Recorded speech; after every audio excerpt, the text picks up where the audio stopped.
Bienvenue à notre radio Station Grignon. Je suis Cassandra Durocher. Samedi 30 mars, nous recevons notre dernier invité, Farhan. Bonjour Farhan. Bonjour Cassandra. Quelques annonces avant de commencer. N'oubliez pas de nous suivre sur Facebook à Radio 2. Station Grignon, sur Instagram à Station Barançou en Grignon et sur notre chaîne YouTube Radio Station Grignon. Comme vous le savez, le ministre de l'Immigration, de la Diversité et de l'Inclusion et leader parlementaire du gouvernement, M. Simon Jolin Barrette, a présenté jeudi dernier à l'Assemblée nationale le projet de loi sur la laïcité de l'État. Il a souligné que le gouvernement remplissait ainsi un important engagement du discours inaugural du Premier ministre et visait à obtenir l'adhésion du plus grand nombre de Québécois possible. Notre invité est là pour nous en parler. Farhan, que devons-nous savoir sur ce projet de loi?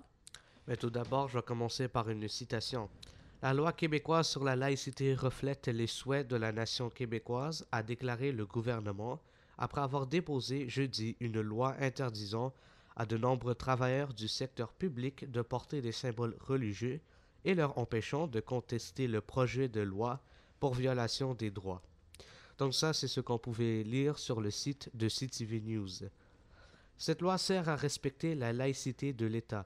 Elle s'appliquera aux juges, policiers, aux procureurs de l'État et aux enseignants des écoles publiques, primaires et secondaires.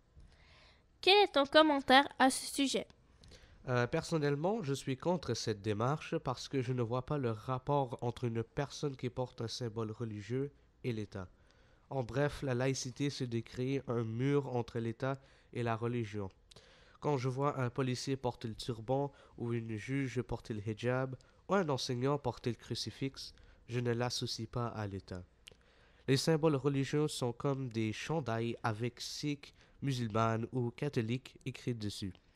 En plus, pour ces personnes religieuses, ces symboles sont importants pour eux.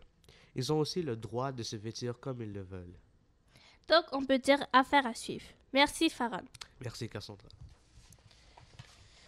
Je vais vous annoncer le brunch du temps des sucres, un événement à mettre dans votre agenda. C'est le dimanche 7 avril 2019. Il y aura 2 services, à 10h30 et à 12h30. En ce moment, le prix des billets est de 5 $ au centre de loisirs Monseigneur Pigeon. À la porte, le billet coûtera 10 $. Pour plus d'informations, téléphonez au 514-769-2741 ou allez au centre situé au 5550 rue Angers. Merci beaucoup.